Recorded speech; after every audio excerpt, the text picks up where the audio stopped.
This vlog is going to be a response to Ben. Now, I waited to do this one towards the end, this one to Mitchell's, because I wanted to make sure I had my head as clear as I could. Ben is someone that I have a great deal of fondness for, and I have respected his courage and ability to push forward when others can't in the past. So it saddens me greatly that we are in the current situation that we are. Yeah, I'm not sure. Well, I guess we just get into it then. But I just want to kind of say in the beginning that I still have, fondness for Ben. I still like him as a person. I think he's trying hard. I just don't agree with what your abilities and your state of mind have you seeing and believing and conducting yourself. We disagree. But Ben has been holding on to his virtue better than others have, despite the fact that he is clearly quite upset in general, upset at Podlair, upset with me, and while I don't agree to the premises that he is upset with, I do acknowledge he's upset and that I wish that wasn't the case. And I'm now going to kind of go over some things he said. I'm going to be disagreeing with quite a few of them, but for anyone who's watching this, and Ben, I consider you a friend. I wish the best for you, and I hope going forward you're able to find things in life that fulfill you, reward you, take you to higher places.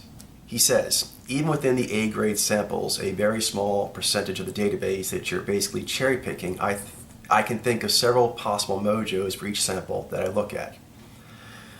All right, there's quite a bit wrong here, so let's go through it. Okay, first of all, a very small percentage of the database.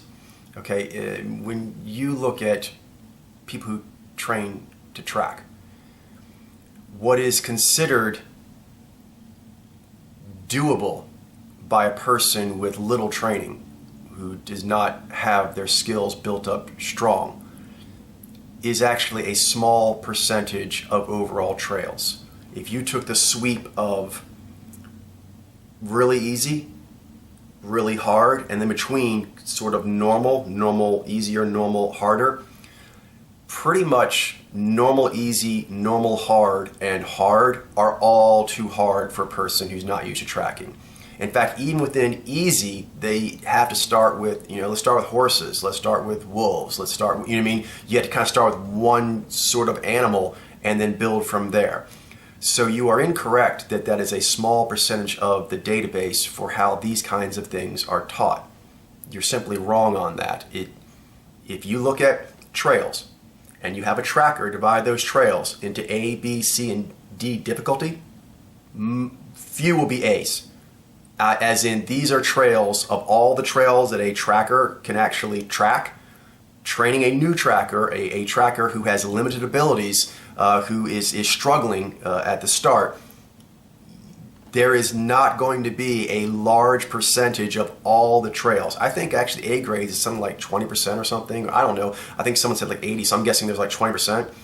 Okay, even if that was 15, even if that was 10%, that's still a lot of trails for you to work on, trails that are difficult for you, and it is not unusual. You're simply wrong on this, Ben.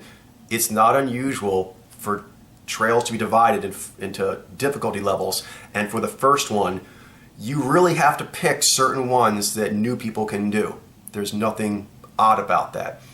I'm just going to point this out now. Ben, I think you're rattled. I think Adeem's email really rattled you, and a lot of your thinking is coming from a rattled state. Because you're making a lot of statements with like assertions, like, yeah, but there's really not the strength there that you think there is. So that's one.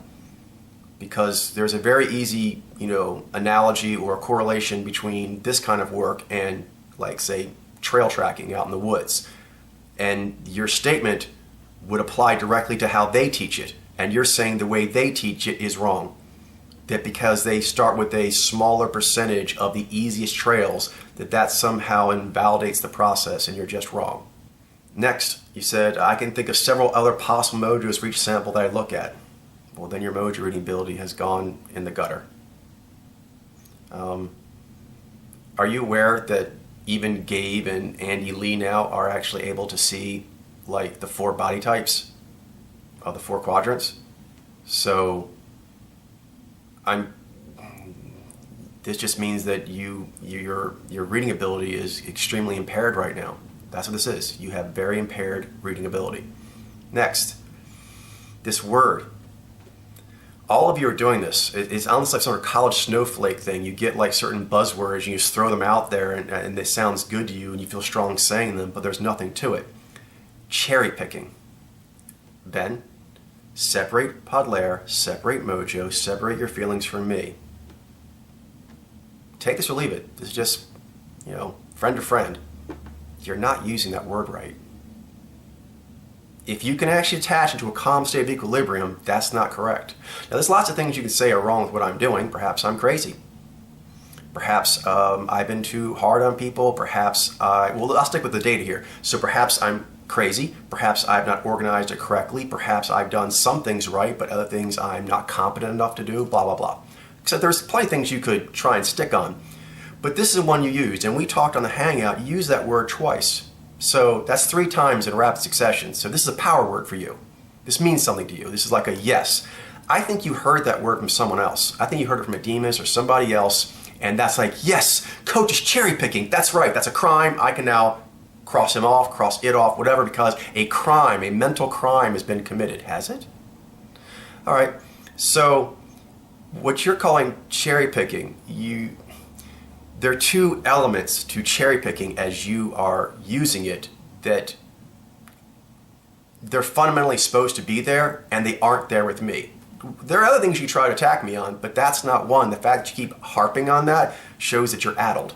Okay, these are 2 things, and you can go ask people who know what they're doing and they'll say that this is correct. Cherry picking has 2 elements. One, you're taking cherries out of a barrel and then you're only selecting certain ones. Right? Okay. That's not cherry picking yet. You may think it is. That's not cherry picking yet. It relates differently to like trails and so forth, but I'll just stay here with cherries so I don't lose you. You are doing first not showing the rest of the barrel. To be cherry picking, you pick some of the cherries, present those cherries, and do not present the rest of the barrel. All my collection is publicly available. So right then, I'm not cherry picking. What this is called, Ben, there's other names for it, but what I've heard is this is front loading a progression. In anatomy, they don't show you all the anatomy at first. In trails, they don't show you all the trails at first. In a video game, you don't do all the missions at once. Is that how it works? You actually just play Assassin's Creed and the entire world, all the adventures from like level 1 to level 50, they're all just, you can just do all of them immediately? Yeah, you'll just get killed. You'll just get beaten. You'll be asked to do a bunch of skills that are connected that you never learn the individual skills, so trying to actually do a chain sequence of those skills required to beat the higher level adventures, you have no shot. So, you front load a progression. That's how math is taught. Is math cherry picking because it teaches you algebra first? No, it's not. Not unless they're hiding in a mystery school all the rest of math. If they're not hiding the rest of math from you, they're not cherry picking math, functions by teaching you. Are they cherry picking, teaching you adding and subtracting first? No, they're front loading a progression. All right, second element. Not only do you have these cherries and you don't show the rest of the barrel, and I have, my entire barrel is showing. You are representing the cherries that you are showing as if the rest of the barrel will be identical in size, quality, juiciness, whatever, to the cherries you're presenting. I'm not. I'm saying these are A grades, and that they're going to be B, C, and D grades. So, 2 critical elements to actual cherry picking I have not done. This crime just washes right off of me. and you look foolish for trying to use it, and you've done it like 3 times now. So I feel as a friend, I got to point it out so you don't keep doing this kind of silly thing in the future.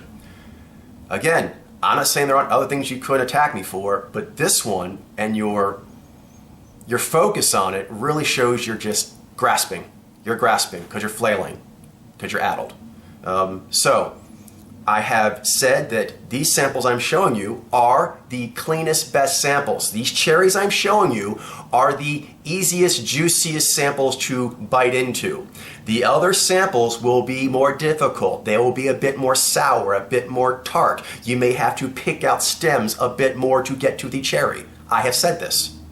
So I'm showing my entire barrel, and I'm saying that the rest of the cherries will not be like the cherries you're seeing. They're going to be more difficult, not as palatable, not as easy to get down, not as easy to get to.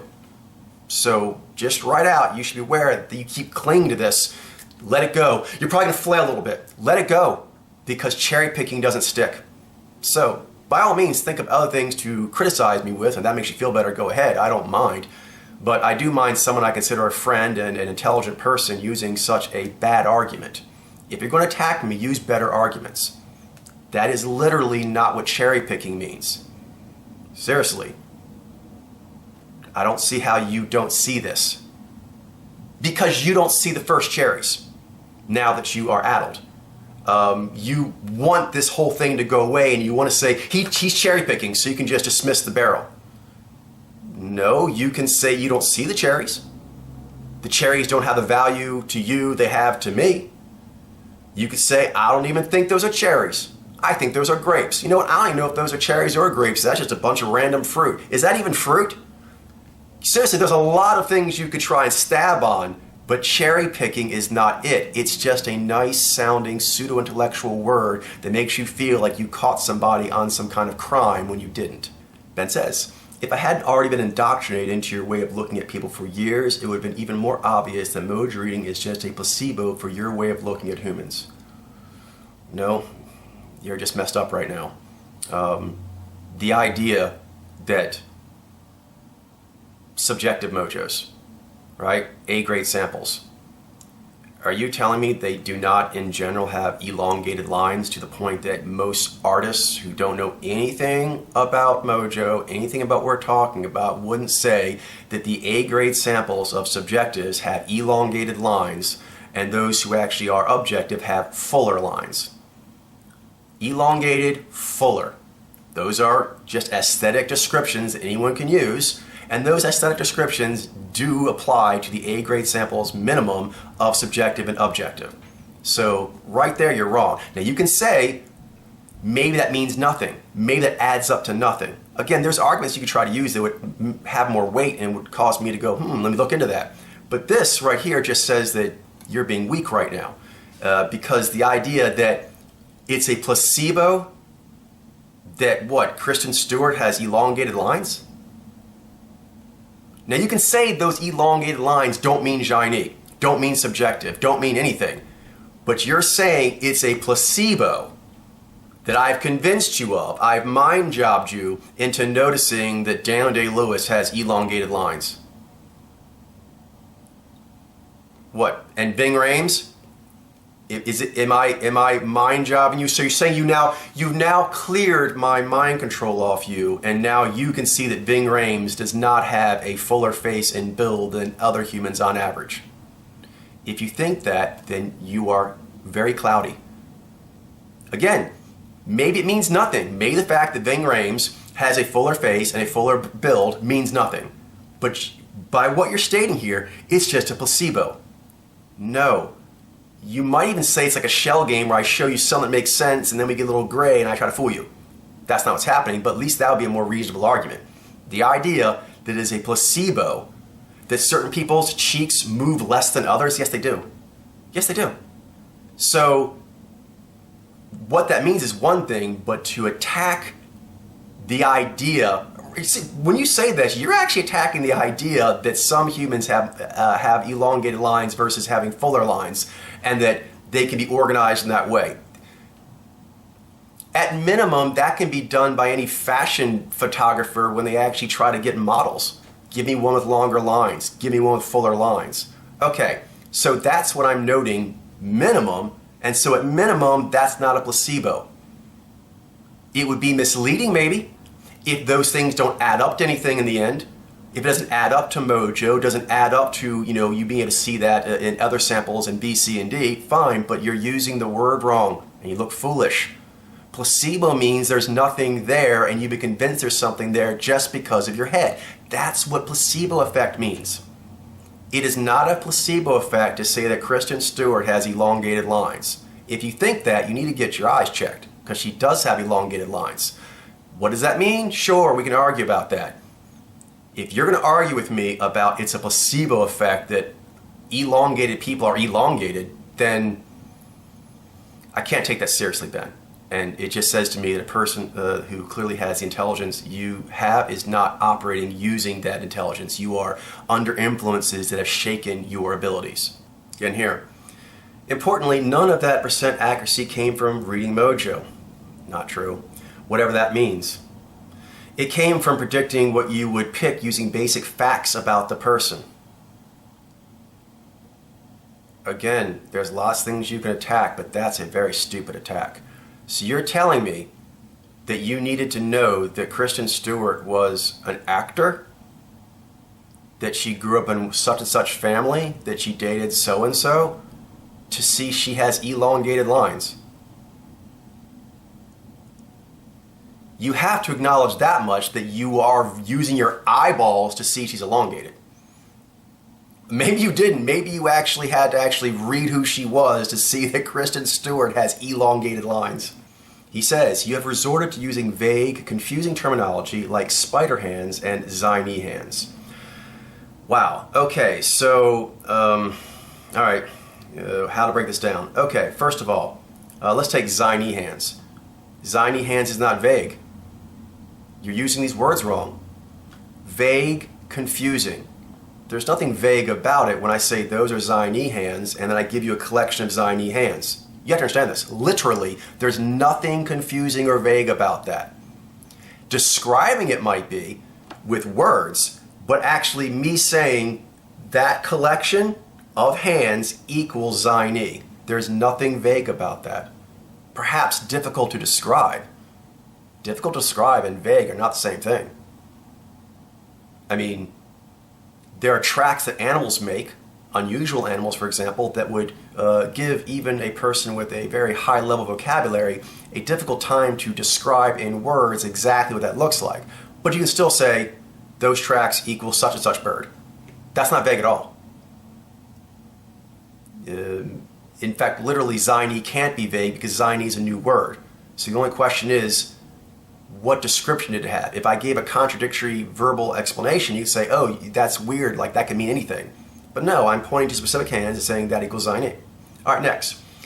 Vague, confusing terminology like spider hands. Okay, let's use that one. I'm trying to give a word that will help bring to one's mind what ziny hands look like. And I already have the visual description. Now, I did it as a shorthand. Let's actually go under that, which I've done many times for you. Spider hands, ziny hands, Ben, are elongated. Do you consider the word, the adjective, elongated to be vague? It's not, it's pretty straightforward. Low baseline tensioning. Some people are more tense than others. You can agree with whether or not that's a thing or not, and you can agree whether or not I have properly attributed that to ziny hands. It's not vague to say lower baseline tensioning than average.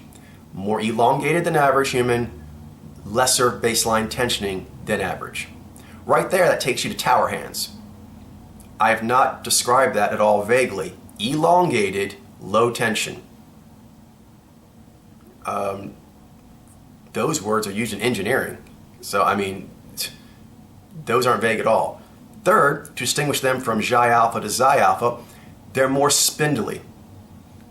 They have a spindly quality. Spindly is a more artistic term. It's also not vague.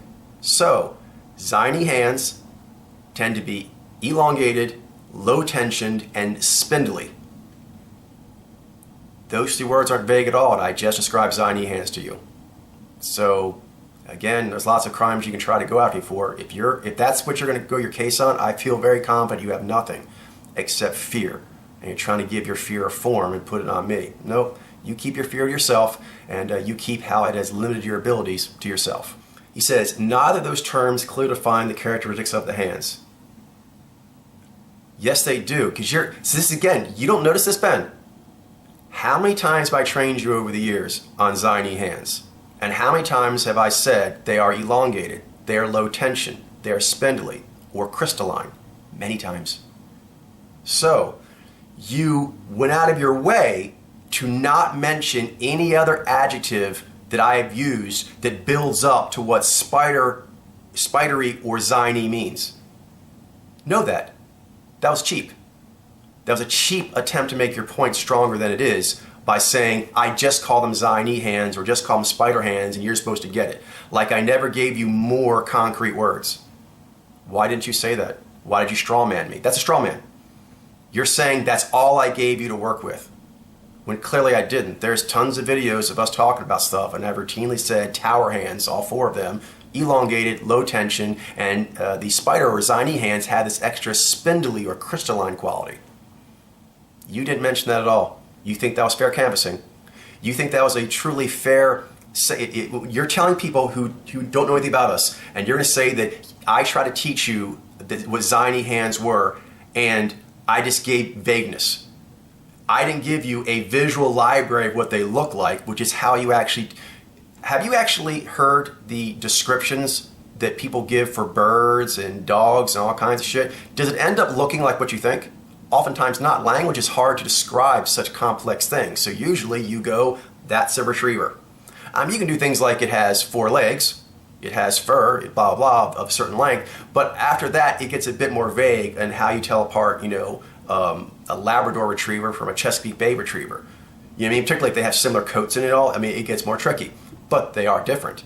All right, so I have given a visual library, and I've given at least 3 much more concrete aesthetic adjectives that are embedded in spidery or Xi Ni, of which you are very aware.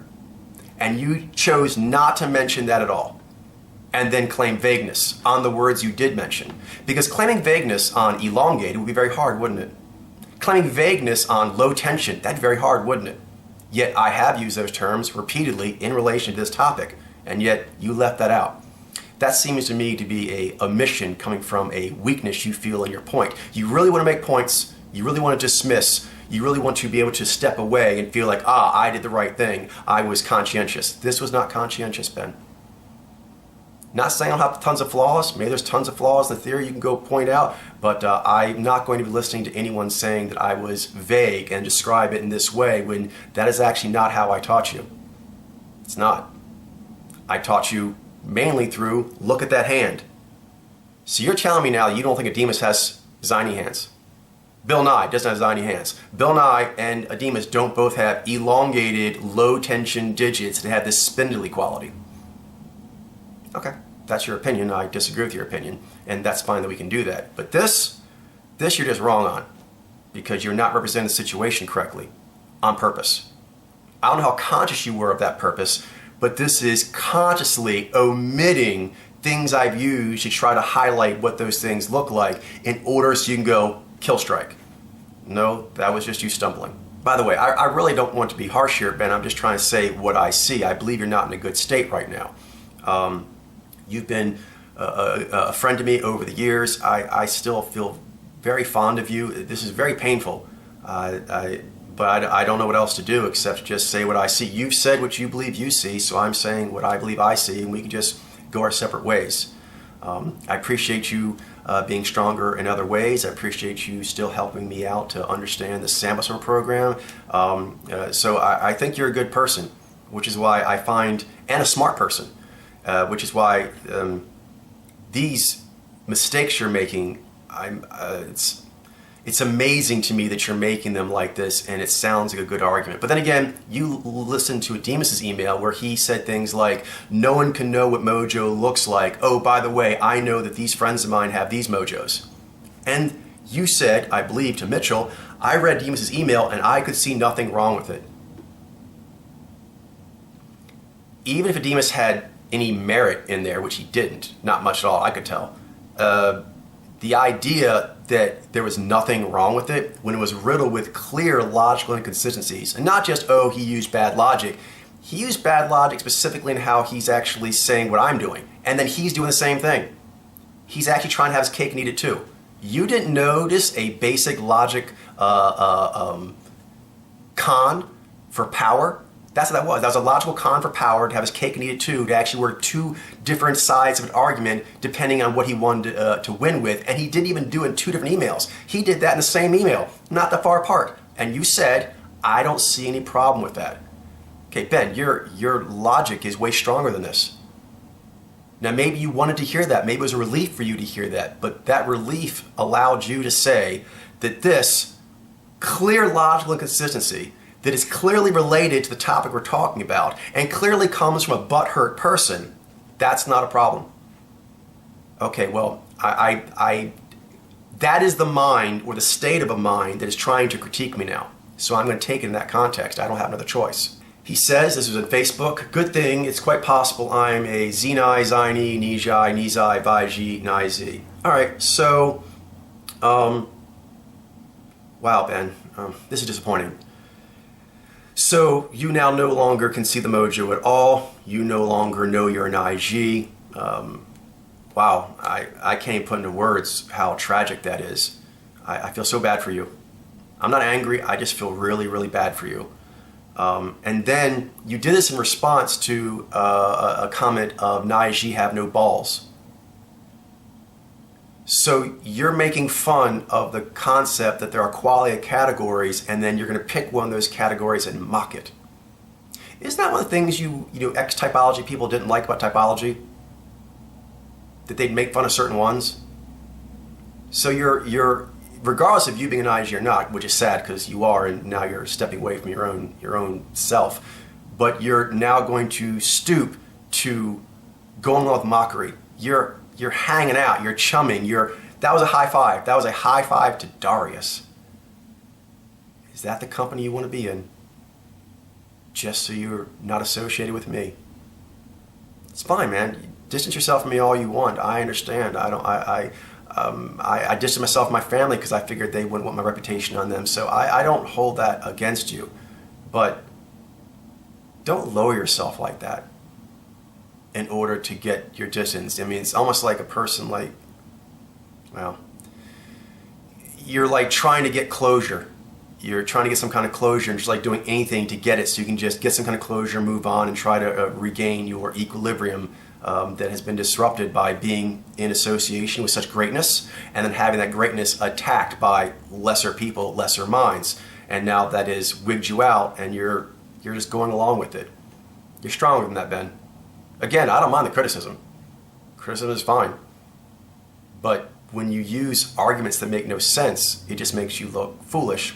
When you actually give high fives to sentiments that come from an ugly, trollless place, you dirty yourself. You dirty yourself just so what? You could be seen as... Are you so scared that they think that you're brainwashed? You want to make sure, I'm not brainwashed, I was never brainwashed. And so you're panicking that you're brainwashed and you're panicking that people think you're brainwashed. Well, I never brainwashed you, but you are panicked. And your panic is causing you to be lesser than you normally are. Breaks my heart, man. It does. No ill will towards you. When I saw that, I was just like, he's better than that. Well, he has been better than that most that I've known him, and I hold strong hope that you will move past this. Not that you and I ever need to speak to each other again, but I do hope you'll move past this. This is low. He says, thank you for being so understanding, Coach. I'm trying. This is an email. There are a lot of different energies being released. Some feel quite productive, others feel quite ugly. I've seen very little of the productive. So far, I've been seeing people, even Mitchell, going back to playing around with the Big Five, even though you're kind of like, haha, it's not that big of a deal, it's silly, it's not really, but still, that's where you're going now, to kind of like give your brain some kind of relief from the responsibility of what this discovery is. Responsibility to humanity, responsibility to yourself, it's heavy. and figuring it out, it is hard. So I think a lot of people are just trying to get out. That's what they want. So skepticism is helpful to a degree, but seeing as the mojo phenomenon is there, and even people like Gabe and Andy Lee can see more than you now, no, I think the skepticism, although helpful to a small degree, has mainly been fear. You're all fear-soaked. So your skepticism on maybe the upper theory and speculation, sure, I'm skeptical too to a degree. But I'm not skeptical that there is a mojo phenomenon and that I can see it. And the fact that other people can see a little bit of it and then they lose it, gain it, lose it, that just means your abilities aren't where they need to be. It doesn't say anything about it being there. So the increased skepticism, I think, is actually a fear of implications. That's what that is. Some is true skepticism, but most of what I'm saying as skepticism is just fear, because true skepticism leads to good logic. I can acknowledge that, even if I don't agree with their logical points, and I think, no, it actually goes here, but I can acknowledge you're just being skeptical, and you're trying to put together logical arguments to see what goes where. This is, you're trying to find a hole to feel better. You and most people there, the skepticism is trying to find holes in order to feel better. Even like Gabe, for example, seeing the 4 body types. That should put the responsibility back on him that I was right, but it doesn't. It makes him feel relief that he no longer has to listen to me, which makes no sense, because if you are seeing the 4 body types, then you definitely need to listen to me, because it's real. I saw it. I showed it to you. You didn't see it till I told you. So actually the skepticism is from me to you. I'm very skeptical of all of your abilities, and whatever abilities you have, I'm skeptical of your ability to hold on to your abilities under stress. Now, as far as being quite ugly, yes, things have gotten quite ugly. It doesn't really bother me because it just allows me to dismiss you easier. But you said that that's a bad thing, yet the comments you've been making fun of Naiji having one ball or not, giving a little comedic high five to Darius, that's ugly.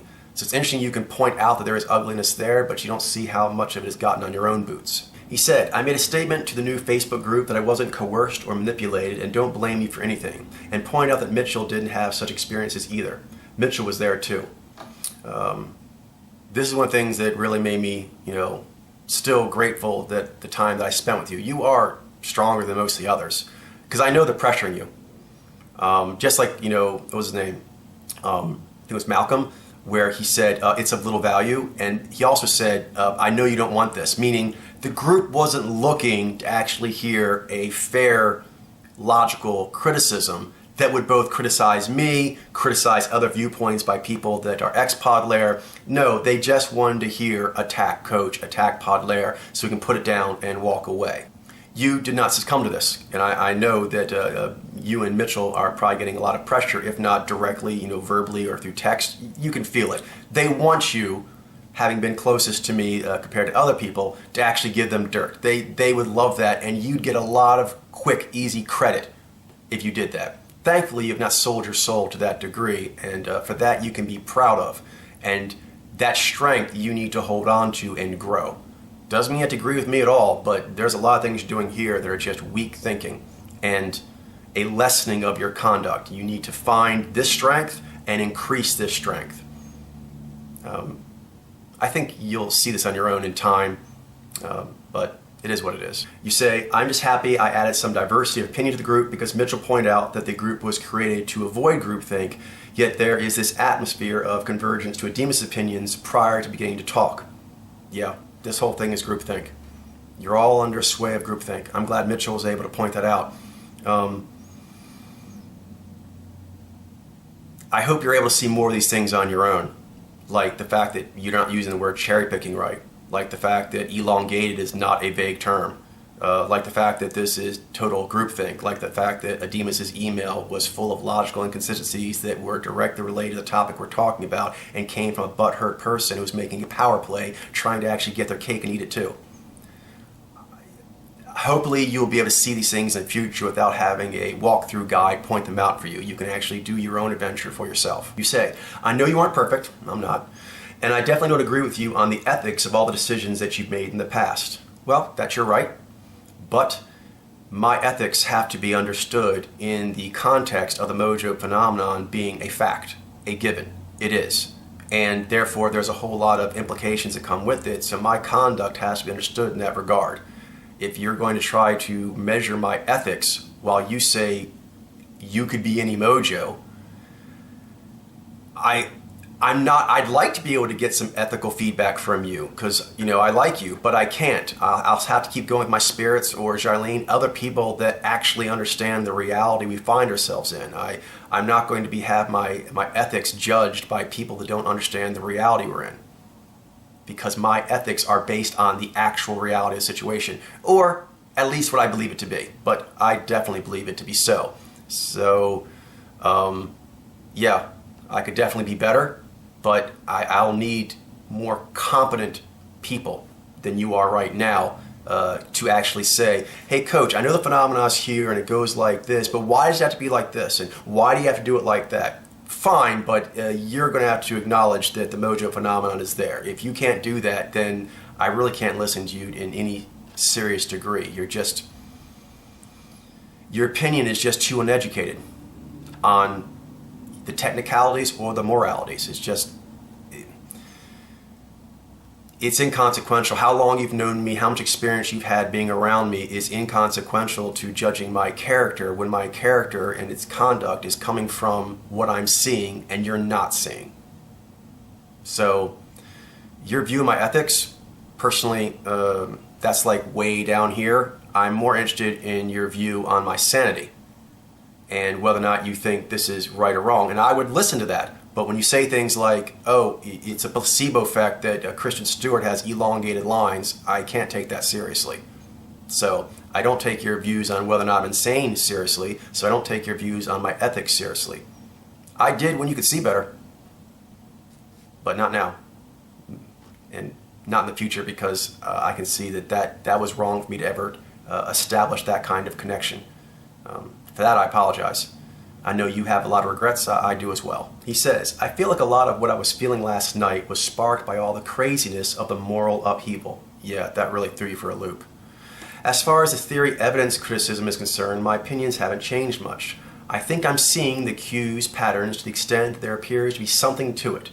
But I still think it's quite likely the case that Podler theory is completely wrong about the math of humans, so I'll probably remain a skeptic. But we keep talking about it for sure. Cool? But be aware I'm not interested in talking to you about math or higher theory. And it sounds like you don't agree with me on it anyway, so we don't need to talk about it. Because for me, there's no point in talking to you about trigonometry when we don't agree on algebra. So right now, you say you can see it, but then before you said you couldn't. So again, right here, take Podler out, take Mojo out, take me out. Just look at this from a third-person perspective of a future human. Look at you write this. You are in a bad state. You are going from I see it, but I don't know what it means and don't agree necessarily with what I say it means. And I don't see it at all. Ha ha ha, I'm not an IG who has no balls. High five to Darius. Okay, so you're all over the place with what you believe yourself. So I couldn't take you seriously until you settle on one of those, but you can't even settle. This has been like in the course of like a week and you're just all over the place. You have to see this. And when you are in your calmer state, you can see better. And when you're more adult, you see less. And yet you're not seeing that.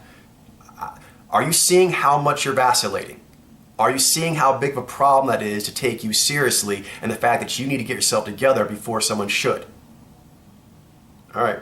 You say, I look forward to talking with you soon. Thanks. Well, he and I did do a hangout, and we were cordial to each other, and hopefully we can be cordial going forward. And I look forward to talking with people as well, but they're going to have to focus on the first degree of Podler practice. They're going to have to focus on whether or not Christian Stewart having elongated lines is a placebo effect or not. That's where we are. That's where we're at. You yourself have said that's where you're at. You're going back and forth between is it a real or is it not. So yeah, I talking's fine about that, but we don't need to be talking about anything above that until that is established as a firm given. So you've lost that ability. You've lost the ability to see it enough that that's a given to be worked on. and you're actually behind several other people now, like actually Gabe and Andy Lee and Malcolm. A bunch of people are ahead of you now. It's like, surrealism. So, yeah, I look forward to talking to you too, but when you're in a less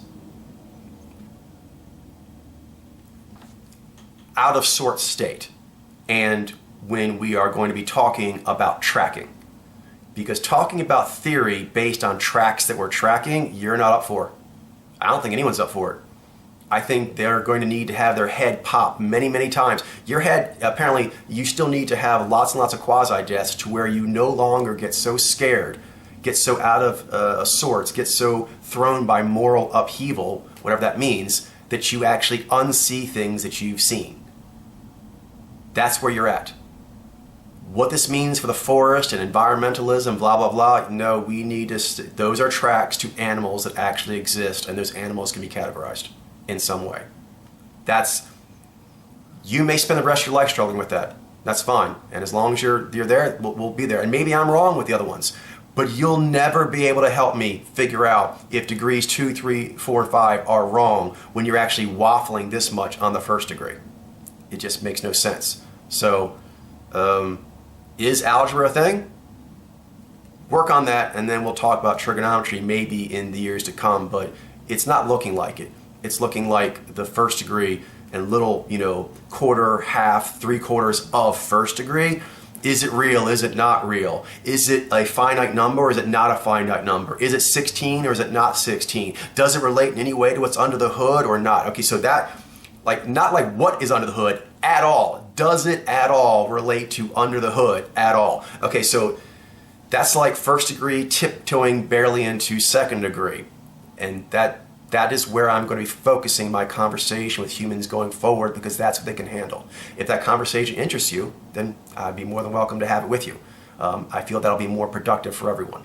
You say, so you're free to join that one Facebook group if you want to talk to us on Facebook. I have no interest in talking to you on Facebook. You can talk to me about the Mojo phenomenon, which is at minimum one of the greatest discoveries in the history of humans, if you can see it at all. If you can even see it at Gabe's level, that actually makes it one of the greatest discoveries in the history of humans, minimum. So people wanking on about unimportant things, I have no interest in. All right. You're going nowhere.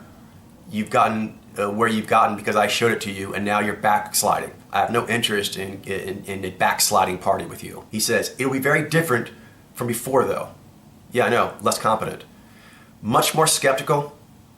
What, cherry picking? Is cherry picking skeptical?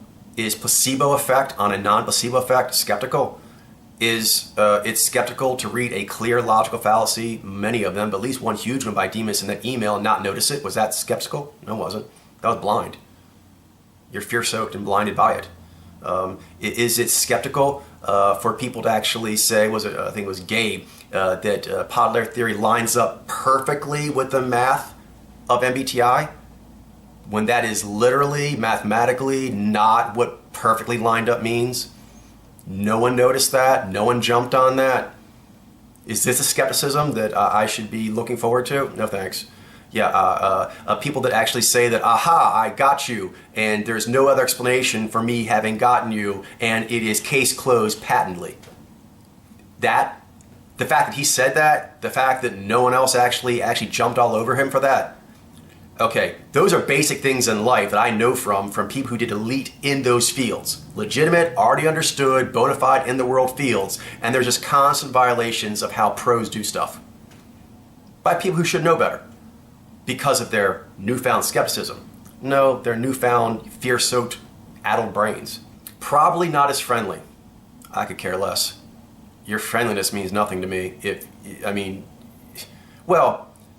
we were friends, but I don't consider most of these people to be friends. They've been on the periphery for years and never did what I thought was anywhere close to what should be done to learn. You and Mitchell and Glenn did. And so for that, I consider you friends, and I am very, very saddened that you feel that you are not where you want to be and that you wasted your time. So I do feel that. But overall, I don't consider most of the people my friends, and when it comes to the phenomenon and studying it, I don't need you to be friendly. I need you to use words like cherry picking correctly. placebo effect correctly, perfectly lined up correctly, patently correctly. I need you to actually use logical principles and best practices correctly. That's friendly enough for me. I don't need any more. Yeah, I don't need a friendly debate. I need a fair debate. Accusing me of a placebo effect and not mentioning that I've said the word elongated, which is not vague. I've said the word low tensioning, which is not vague. Okay, you could be real friendly when you told me that. I'm still going to take it as unfriendly. You can actually be unfriendly to me, but actually mention like, I can see this, but I can't see this. How do I know that's still a Gini? It seems fuzzier to me. Maybe you're just making that up, or maybe you knew the one in the A grade, but out here in D grade you don't know. Okay, I can argue back and forth those things, but that would be legitimate. And you could even be unfriendly in tone when you said that to me, or just very, that doesn't bother me at all. But I've seen nothing in these Facebook groups that makes me think that any of you are really worthy of my time to try and work with as like research colleagues. You're not up for it. All right, here you go. Ben says, I apologize for being partially responsible for the uproar and do not mean everything I said there the past couple days. All right, well, I mean everything I said. It's not perfect, granted, but you should be aware that you're in a state that what you're able to see or not see keeps changing, and what you consider to be acceptable conduct or not keeps changing. So, I appreciate the apology, thank you, but I also think I'm more interested in that you actually just noting that happened, and noting that you're trying to go cherry picking, placebo effect, you never had anything, you hoodwinked us, and you're making these very strong assertions while at the same time clearly saying that your moral compass and your lens of seeing things, they're both all over the place. So thank you for the apology, but please note your condition. You should be very wary of making any kind of declaratives like you had and jumping in and going, high five, I'm not an IG, haha, maybe they do only have one ball. Okay, you need to, I'm not even trying to beat you up on saying that, I'm letting you be aware of the state that you're in to do that. And I have trained you enough that you should know how important fifth gear is, and you should know your fifth gear is in the gutter right now. You need to go find your fifth gear, dust it off, make it pretty, stand on it right, get your balance, and then go from there. You say, hope the group can maintain a civil relationship with Podlair in the future. That's cool. I want to keep a cordial relationship with whoever wants to do that with me. But I really don't have much of an interest in a relationship with these ex-Podlair at all. Most of you can't see worth a damn, or at least a lot of you can't. And then the ones of you who can see it, act like that's not a big deal. Act like I didn't do what I did. Act like I didn't give the gift that I did.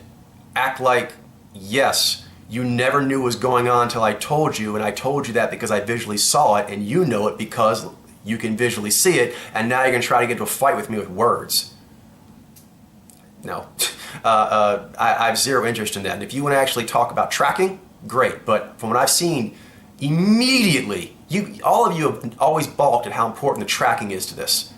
And the fact that your skills in that have such a strong play in how seriously you'll be taken by me and future humans. It bothers you. You have to get over this. And I've seen in the Facebook, I've looked through what you guys have written, you're just all so happy to be joking around and talking all kinds of different models and lots of, I think this, and I think this. It's not an I think this kind of thing. It's an I see this or don't see this kind of thing. And you're all balking at that. And you're happy to not have that emphasis anymore. I want nothing to do with people who think like that. I want none of your weakness to get on me. He says, another email, this is a very sad time. Yeah, it is. This is depressing. In truth, I still see it, okay? To the extent that I can't not see it. Well, good, I've done you a solid service that way, and I hope in the future you'll remember this. When you get less addled and you look in the mirror again and realize, well, if nothing else, I do look like a Naiji, whatever that is.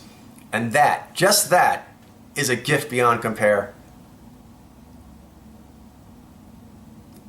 You feel differently? You regret the time? I don't regret the time I spent with you because it helped me increase my fluency, and I have like a little spirit guide of Ben I talk to. It's fun. And so I always have that with me. That's a gift that you gave me. So I really appreciate that.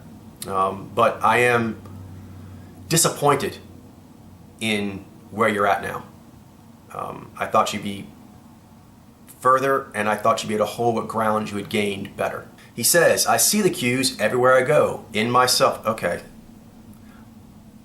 I'm not sure when you made the... Okay, so you can see the cues in yourself, but I'm a placebo effect. Those contradict each other. Separate from where the theory may go stacked on that, you're saying it's a placebo effect, but then you're saying that you see it. So you're contradicting yourself. So again, I'll need to wait until you stop contradicting yourself to take anything you're saying seriously. And you say, and it all just happens naturally. Yeah, humans are built to be able to do this. It's challenging, but you can do it. Just like there's certain scents that are very subtle, but the human nose was designed to smell things, including subtle things. But you don't know if it means anything. Okay, you're addled.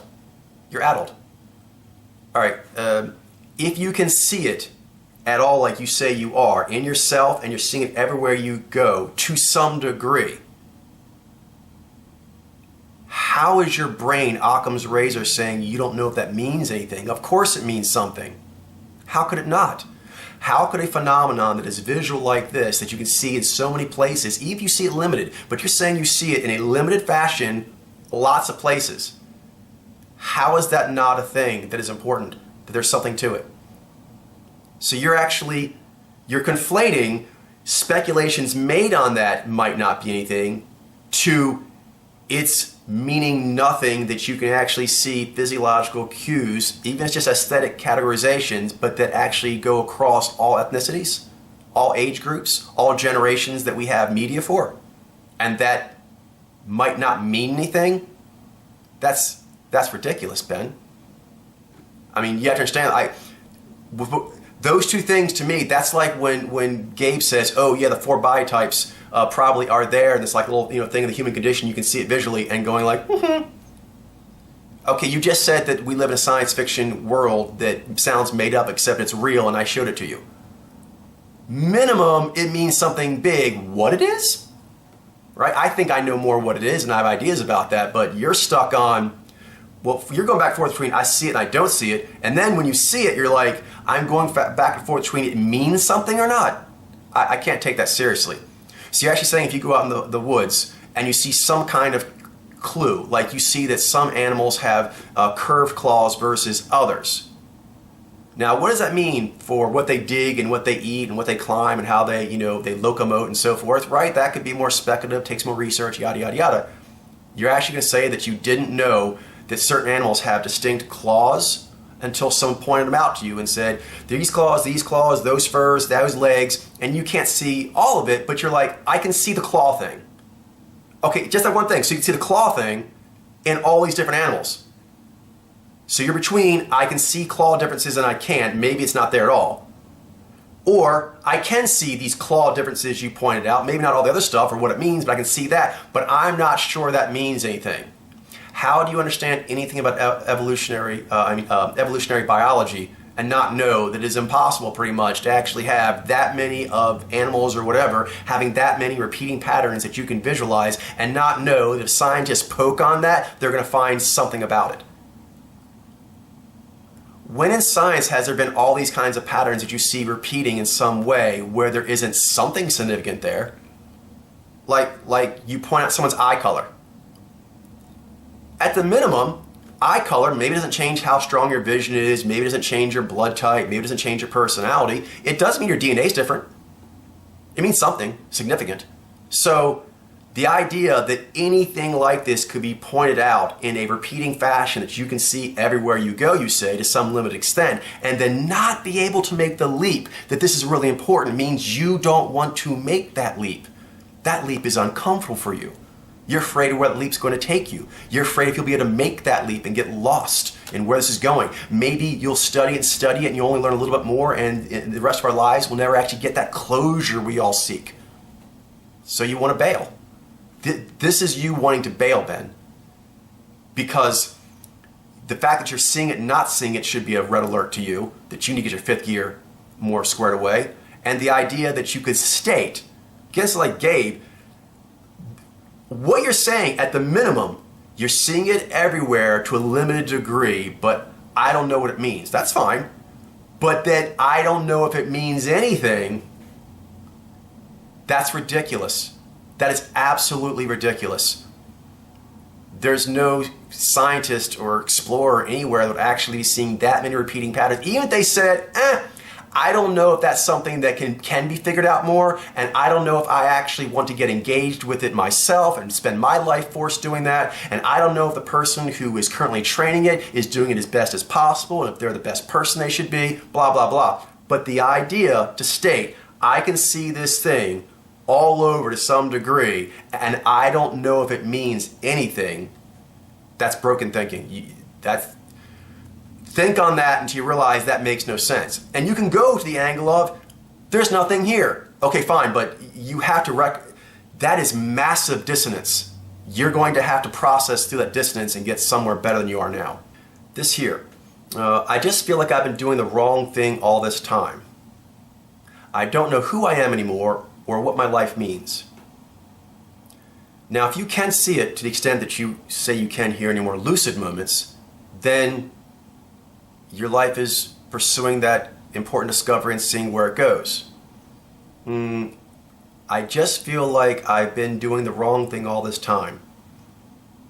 But you just said, but this comes from you saying the very bad logical just gap of I can see this thing everywhere to some degree in humans, but it doesn't mean anything. Yes, it does. And if it means something, then your life has meaning. The work you've been doing has meaning. There's a point to it all. It might not have the closure you want. It may not have the career aspirations you want. I think that may be what you're meaning. That you're like, maybe I'll work on programming to help people see this phenomenon better for the rest of my life, and maybe they won't, or they only will a little bit. Or they'll make fun of me. I'll be made fun of my entire life for doing this. I think that's what you're afraid of. Because you're trying to pin it on, I've been let down. How can you be let down when this phenomenon was pointed out to you by me and you can see it in yourself and everywhere you go? So you're saying it's real, and whether you realize it or not, it definitely has meaning, even if we don't know what it is yet. Nonsensical, that is a non-connecting thought. I see it in me, I see it everywhere I go, but I don't know if it means anything. Okay, rectify that, and this next part about you don't know what you're doing with your life will come into play. Either you can see it or you can't. You're caught in between two states. Your arguments you're making, these statements you're making, these logical inconsistencies you're making, you're waffling what you can see and can't see. You are in a very strong dissonant state right now, and you have to actually try and find something that you can actually see. Start maybe with Christian Stewart or someone else and go like, okay, well, I can see long lines. Start there. Start with what you can see, and then build from there. I think I should have done this more with you all in the past and kept higher theory from you. It makes your head spin. Higher theory and where this is going. Higher theory, your head spins, and where this is going, I can't predict how it's going to roll out for humans and in what time frame. So those two things need to be separated from the issue of, is it real or not, and you believe it? And then if it is, then obviously it means something, and then does it mean something enough that you want to bother studying it and spending your time working on it? That's something you can actually work on. But where you are right now, you'll never get a resolution to go forward any direction in this state. You'll have to rectify the state you're in before you make any strong course that you'll feel good about going forward. He says, I'm sorry, I can't convey the extent of how I feel right now over email. I'm literally sobbing. You're breaking my heart, man.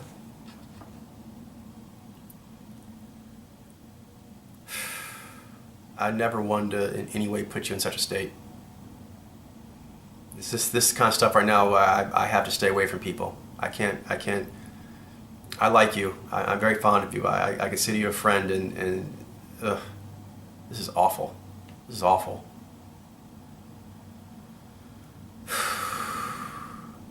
Ben says, I don't think I want or deserve therapy. We all need therapy, and we deserve it, and our spirits can give it to us. That may mean nothing to you. You may think my ideas and spirits are foolish now, make no sense, but still, that's my advice to you. That's what comfort I can give. That's the comfort I give myself when I am in such, states of disarray. You say, I'm going to leave these Facebook groups for a while because I can't take it anymore. I just feel so bad about what's happened and don't know what to do. It's interesting you've said that, but you have stayed on the Facebook groups and you've made several comments trying to, kind of be in with a group that's against me. So you're saying this, which means you should take a time out, but you're wanting comfort. And I guess they can comfort you more. The words I have aren't as comforting. The data isn't as comforting for you. And the fact that when this all went down, I was moving to Portland and had things to do and couldn't handhold people and really just didn't feel bothered to be trying to respond to all this at that time. I had more important things to do. And if people are going to fall out like this, I can't say them falling out. People who actually are this desperate to drown themselves, you can't save. That's like one of the rules of lifeguarding. If people are going to drown themselves and be like that, whether they're doing it on purpose or they just, it's not purposeful, but their behavior will make for sure that they're going to do it, then you have to avoid them if they're going to take you down. They're going to drown you too.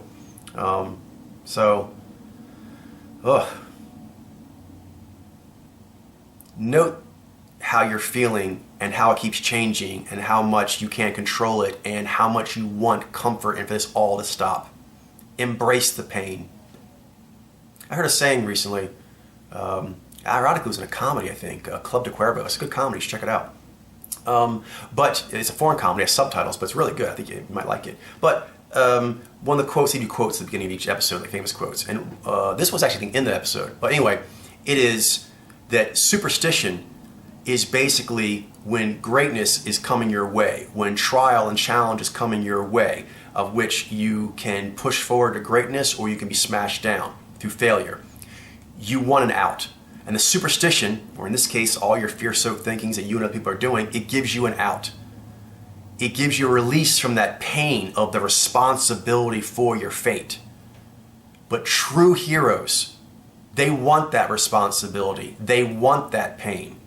They don't actually want to let it go. They're not looking for an out. They recognize the path they have chosen is going to be a painful, heavy one.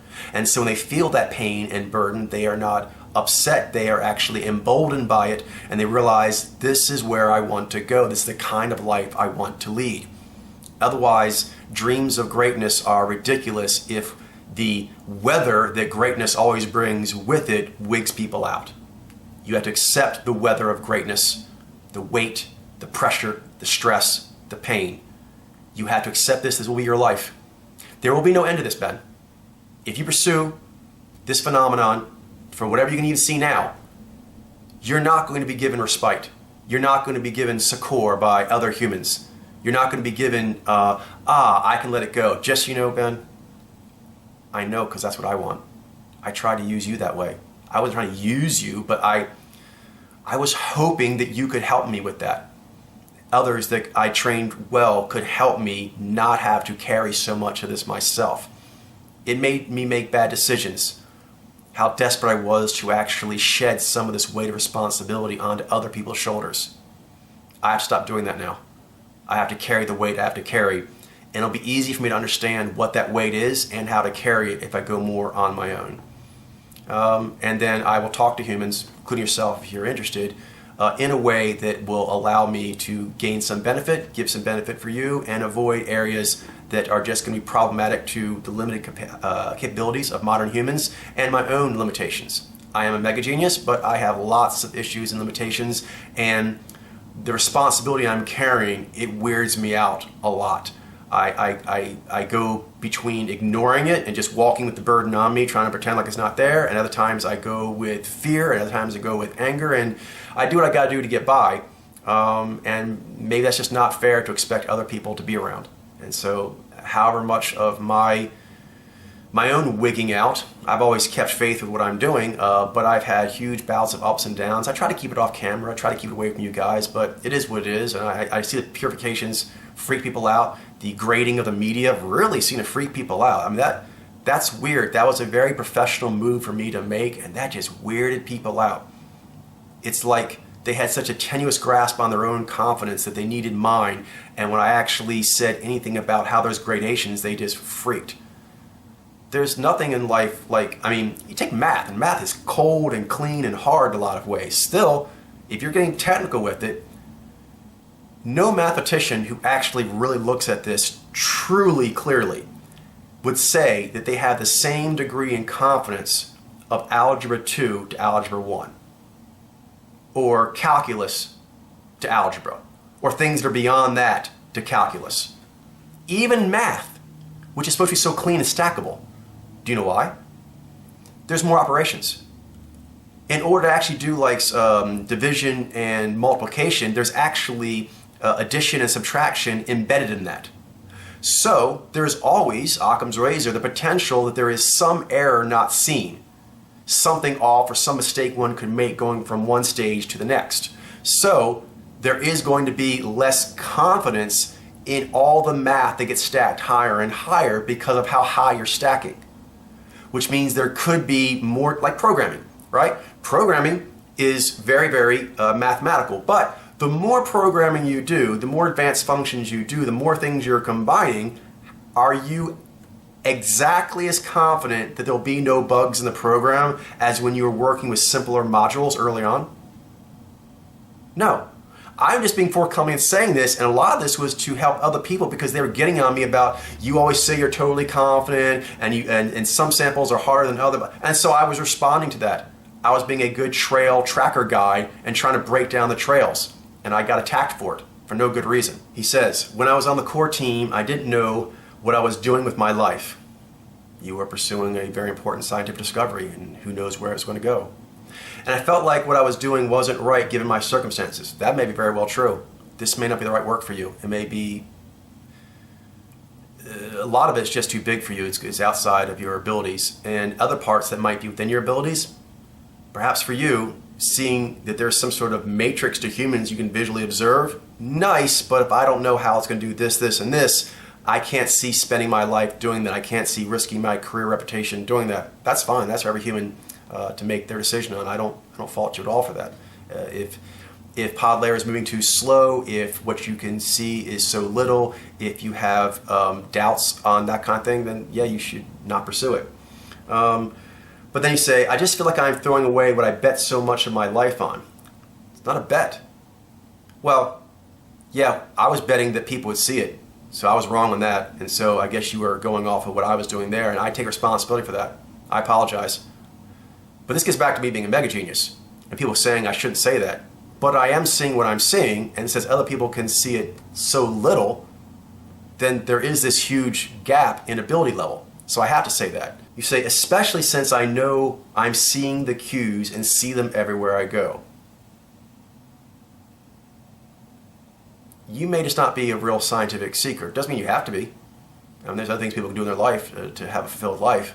But the idea that you could see that much of some kind of phenomenon related to humans and it goes across the entire species of nationalities, age groups, etc., you just don't know. Right there, okay, I think you have to ask yourself, is the excitement of working on the matrix of humans being discovered joy enough? If more people don't do it, if more money doesn't come in, if more fame doesn't happen, if there isn't more consensus in the world that we're onto something correct, is that a failure for your life? I can't make that decision for you. For me, it's not. I see it, you say you see it. For me, that's enough. I see it, and by the fact that I can see it at all, this is something incredible that for me is like, there's nothing more interesting than figuring out what this is. If I get nothing out of this other than purifying it more, oh, that's what that means. George Martin's not an IG. What the? Okay, right here. That's just pure joy of a seeker figuring out what existence means. That's the juice. Everything else, no guarantees. If you require any of those guarantees, then you should go other places because you're not built for this work. But it doesn't mean that you have to be. It doesn't mean that that is required for you to be a hero. You can be a hero in other ways. I wish you luck in wherever your journey takes you. You're definitely going to have to get yourself together more here and not be talking and thinking in these terms wherever you go. That's not for my benefit. That's just for your own benefit going forward. You won't be able to answer these questions in your state. You must elevate yourself out of this state and then revisit. Right here. I just don't know what any of it means, and it makes me sad. That statement makes me sad. I have ideas what it means, but even if I had less ideas, about second, third, fourth, and fifth degree, I can see first degree. And by first degree alone, it is an incredible discovery that means something incredibly important about humans.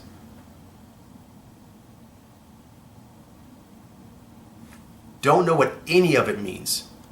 Minimum, with nothing else added, it's something very important about humans being humans. That makes you sad. That makes me excited. Does infinite mystery make you sad? Does it make you sad there'll always be things we won't know? Does it make you sad to pursue some incredible thing that's so big it's going to take multiple lifetimes to figure out, and you're just going to do one leg of that relay race? I can't decide that for you. For me, I feel joy. I feel being a part of something huge, important. I feel like I'm giving service to some kind of greater good. Even if I don't know exactly what it is yet, I know it's there, and I know figuring it out is going to help things. That's enough. That's enough to give me joy. That's enough to get me to continue to go forward. But I am not everyone else. Everyone else has to make their own decisions. But it makes you sad that you don't know what it means.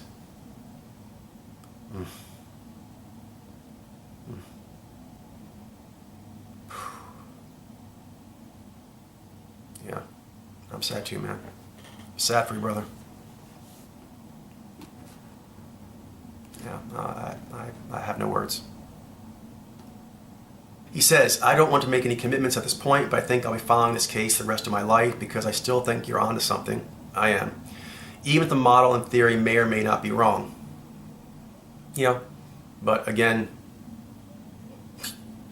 talking about that only happens if you can see it at all. So you have to kind of get past seeing it and then get past the fact that if you're seeing it at all as a repeating pattern that goes across everywhere you walk around, everything you see on TV and so forth, then it's something that has to be pursued. I mean, if you are truly wanting to know what is going on with humans, and that's a singularly important thing. And I understand it's not for a lot of people. It's important to some degree, but they'd rather have a career. They also want to have this family life. They also want to do the other things. That's fine. But I think you'd probably be better off just not thinking about the higher theory. That's my advice to you. Just don't think about it. There's no need to. You are still working on, is it real or not? And if it is real, whether or not it is very important. You got to start there and get those solid, and then from that, standing on those two pylons, you can see where is the next place for you. He says, I don't know if I'll be able to convince myself to come back. No need. Even to discuss on forums. No need. I just have so many memories here that are tough for me to stay attached to. Agreed. I'm very attached to you, Ben. I think I always will be. I don't want to lose that attachment. But things are what they are now, and you've said your piece. I'm saying my piece now, so at least we can just be authentic with each other, and then wherever that takes us, it takes us. He says, but either way, I think I'll always be watching. Good. Perhaps not having the fifth gear gets a lot of pressure, and you've seen yourself that your fifth gear has been all over the place here. You yourself have stated, I can't see it. I don't think it's a thing at all necessarily. It's a placebo versus I'm seeing it everywhere and I can't stop seeing it. So you're kind of all over the place. You need to keep watching from a better mental position. So maybe being more on the sidelines. Maybe what Malcolm did, because Malcolm actually didn't get rattled like you all did. So being too close to the flame maybe is what you need. Maybe you can take better benefit from the light I have to give you at a distance, where the heat doesn't get to you too much. And then you can just see the light without the heat. And that'll be easier for your fifth gear. You have helped me with the program. Thank you very much for that. I will be using it to the best of my ability to just stack and stack more data. And then you can see what you see. And then when you realize it's not a placebo, it's there to some extent, and that I'm going to be adding thousands and thousands and thousands and thousands and thousands of more samples, and these things are still going to be there. You can decide what that means to you. But that's what I'm going to do. And if you're going to be watching, that will be there for you to look forward to. I hope it is of some benefit to you in some way. He closes with, thank you for everything. I'm not sure that everything is, because it seems like you think I may have brainwashed you. So, if you actually think I showed you the mojo phenomenon to some degree, you're welcome. If you're thanking me for telling you you're an IG and you actually can get some benefit out of that, you're welcome. You're unconscious genius. I believe to be an Ishai. Do what you want with that. I have strived to tell you you need to be a hero. You need to find a way to peak. Separate from like peak pathways of mojo, just in life. You need to find a way to peak as a hero, go through cycles like a heroic athlete, and keep making gains going forward. You cannot accept that you are what you are and just as good enough as is. You're going to have to strive and go through pain and break through and be better. So hopefully those things have been of some help for you. I'm guessing maybe that has something to do with what you're thanking me for, in which case you are more than welcome to it. I'm glad I was able to give that, even though overall it seems like you regret the experience. That makes me sad. I'll just have to carry that sadness with me. One thing here, I just saw a recent post on the Facebook by Ben where he shows some Xeni and says that person could be anything. So apparently you were on one side of you couldn't see it, then you swung over to you can see it but don't know what to do about that, and now you're back to you don't see it again. And you're kind of doing the jokey thing with it. You just want validation. You're feeling very vulnerable and weak right now, and you want some support. You need to go to your spirits for that kind of support. Do not go to other people. I can tell you, that is not the way to go. Go to your spirits for that kind of spiritual help. Do not go to other people. They will fail you, even when they're trying. But since you did that, let me just point this out. Again, why did you use that sample? You're trying to say, that could be anything. I think the moding goes in their eyes or doesn't go in their eyes. Anyone could say anything. Ben, you just cherry picked. You accused me of cherry picking, but you're cherry picking. Remember I told you? When you cherry pick, you take some cherries and you don't show the rest of the barrel. You didn't show the rest of the barrel. When you cherry pick, you say that this is what all the other cherries in the barrel are going to be like. No, it's not. Why didn't you use Donald Trump? Why didn't you use any number of other Xeni that is much easier to see, those cheeks don't move, and the emoting does not go in those eyes? You chose a hard sample. And you use that to make a blanket statement that it's all placebo. Why didn't you actually use subjectives that have elongated lines? Why didn't you use logic-based mojos from the A-grade samples where those cheeks do not move? What that means, who knows? But those cheeks don't move. That's not even a mojo thing. That's not a psychology thing. That's a fucking aesthetic thing. Aesthetically speaking, even a portrait artist will say, those cheeks don't move much, okay? But regardless of anything, they don't care about psychology at all. They could still note, yeah, those cheeks don't move very much compared to other people. So, you didn't use those. You didn't use A-grade sample V alpha. Really? Those eyes aren't big. Those eyes aren't clearer than other eyes. Yeah, they are. Separate from anything else, aesthetically speaking, you just have bad vision. You have poor vision if you're actually looking at A-grade samples Z alpha and saying those cheeks look just like everybody else's cheeks. Heck, Donald Trump could be values-based. You chose that sample, a sample that actually does not represent the rest of the barrel, and there are other samples that actually could easily make the case of, well, this guy might be crazy asshole, but those things he called Vijay, they do tend to have those larger eyes that are very, very clear. But that doesn't mean anything. Fine. But you're actually trying to say the visual is placebo. That elongated lines in subjectives is a placebo effect. Why didn't you do that? Why didn't you actually pull out subjectives and actually say, he says they're elongated?